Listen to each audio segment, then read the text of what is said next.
آج کل مجھے انگریزی کا مشہور محاورہ بار بار یاد آتا ہے، between the devil and the deep blue sea. مطلب جب انسان شیطان اور سمندر کے درمیان پھنس جائے، یا پھر آگے کنواں پیچھے کھائی ہو اور آپ درمیان میں پھنس جائیں کہ آگے جا سکتے ہیں نہ پیچھے۔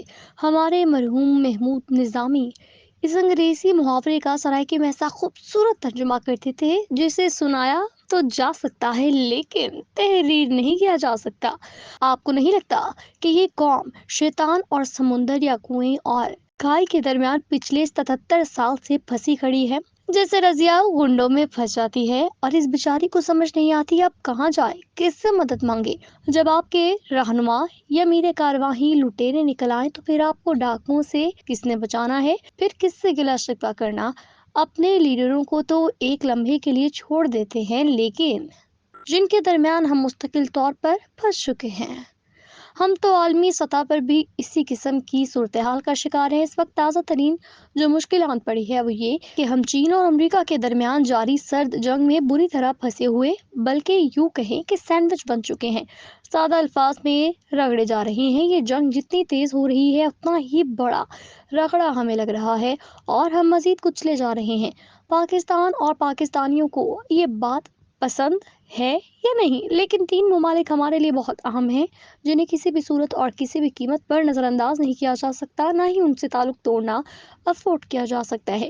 یہ تین ممالک ہیں امریکہ، چین اور سعودی عرب۔ ان تین ملکوں سے بہر صورت بنا کر رکھنی ہے، چاہے پوری دنیا سے تعلق کیوں نہ ختم کرنا پڑے۔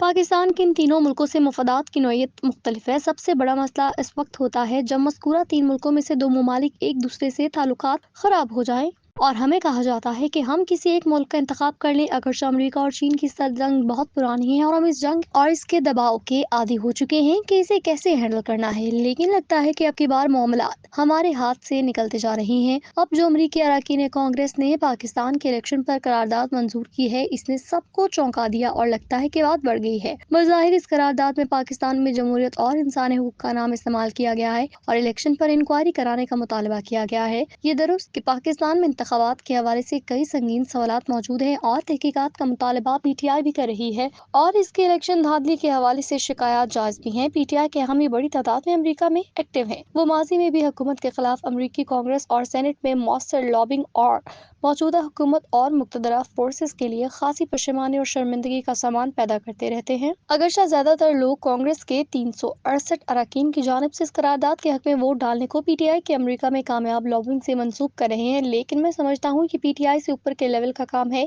پی ٹی آئی زیادہ سے زیادہ 50-100 کانگریس مین کو لابنگ کے ذریعے قرارداد پر راضی کر سکتی تھی۔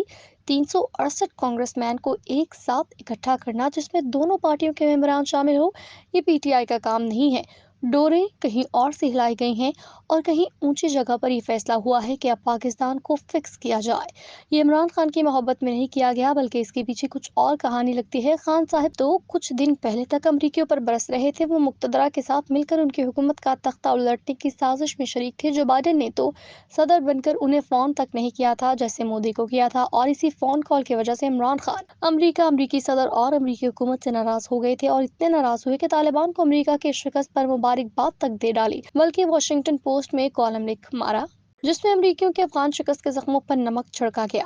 مسلسل 2 سال تک وہ اپنے ہر جلسے میں امریکہ کے خلاف تقریریں کرتے رہے۔ ایسی تقریریں جب ایران، افغانستان، عراق یا لیبیا میں امریکہ کے خلاف کی جاتی تھی تو وہاں کچھ انجام اچھا نہیں ہوا، لیکن اب کیا وجہ ہے کہ امریکی کانگریس کی دونوں پارٹیوں میں اچانک عمران خان کی محبت جاگ پڑی؟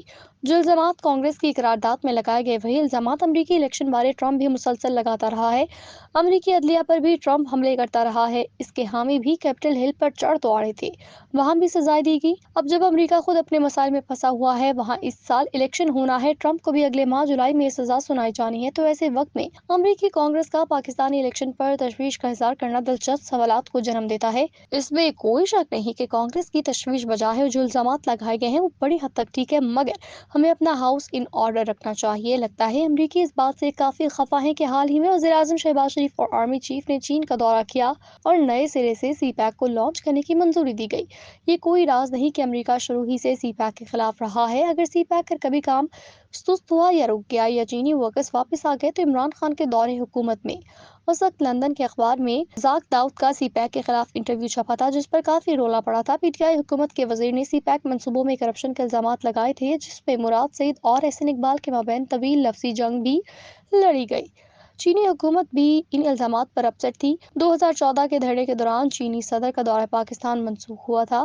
نواز شریف حکومت اس کا ذمہ دار بھی عمران خان کے دھرنے کو سمجھتی تھی، اور ایک سابق سیکیورٹی ایڈوائزر نے ایک انٹرویو میں عمران خان کو امریکی مفادات کے لیے بہتر قرار دیا تھا۔ اس کا مطلب یہی تھا کہ پاکستان میں وہ چین کے بڑھتے ہوئے اثر و رسوخ کو کم کر سکتے تھے۔ اگر دیکھا جائے تو ٹرمپ دور میں عمران خان اور ٹرمپ انتظامیہ کے تعلقات بہت اچھے تھے، جبکہ ٹرمپ چین کے ساتھ سینگ پھنسایا ہوا تھا۔ یہ تو جو بائیڈن سے حماقت ہوئی کہ انہوں نے صدر بننے کے بعد عمران خان کو فون نہیں کیا، جس سے وہ ناراض ہو گئے اور بات رجیم چینج الزامات تک جا پہنچی۔ لیکن جو امریکہ بقول عمران خان ان کو ہٹانے کی سازش میں شامل تھا، وہاں آج پوری کانگریس عمران خان کے پیچھے کھڑی ہو گئی ہے۔ کیا ہم یہ سمجھے یہ امریکہ کی دنیا بھر میں جمہوریت، انسانی حقوق اور انسانی آزادیوں سے محبت کی علامت ہے، یا اس کے پیچھے کچھ اور کہانی ہے؟ یہ شک کرنا بنتا ہے، کیونکہ جس کانگریس نے پرویز مشرف یا ضیاء الحق کے مارشل لاء کے خلاف کبھی قرارداد منظور نہیں کی، بلکہ دونوں کو امریکہ بلا کر صدارتی پروٹوکول دیا۔ جنرل ضیاء نے ایک منتخب وزیراعظم بھٹو کو پھانسی لگائی، جبکہ جنرل مشرف نے منتخب وزیراعظم نواز شریف کو دہشت گرد قرار دے کر عمر قید دی۔ آج اس امریکہ کو اچانک پاکستانی الیکشن، انسانی آزادیوں اور جمہوریت کی فکر کیسے لاحق ہو گئی ہے؟